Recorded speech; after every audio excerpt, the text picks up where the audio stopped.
mga classmates niya. Yun ang sabi ni Luna kay na Mama. At naniwala naman si Lola dun sa lunang yon.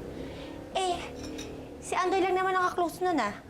At saka, hindi ako naniniwala na pumunta siya sa mga classmates niya, no? I'm sure. Nagpunta lang yun dun sa impaktong anino niya. Nakipag-bonding, no? Oh? Impaktong anino po? Ba't ka nakikisali? Alis! Talaga? May alagang anino si Luna? Eh, yun nga ang naririnig ko, sabi ni Senyorita Donita. Oh, Diyos ko. Totoong anak ng engkanto talaga yun.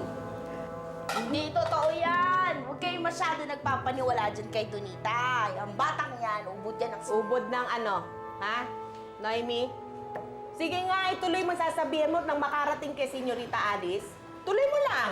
Manang Gina, huwag mo naman pagalitan si Manang Noemi.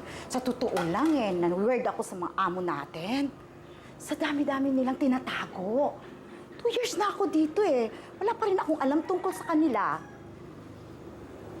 Tulad nung, ano ba ang kinabubuhay nila? Bakit ang dami-dami niya kayamanan nila? Eh, ano bang pakialam mo, ha?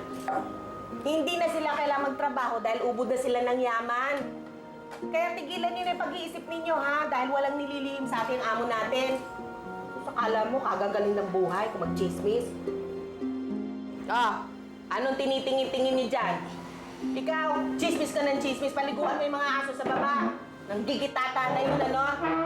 Alam mo, makagaganda ng mga buhay kung makachismis.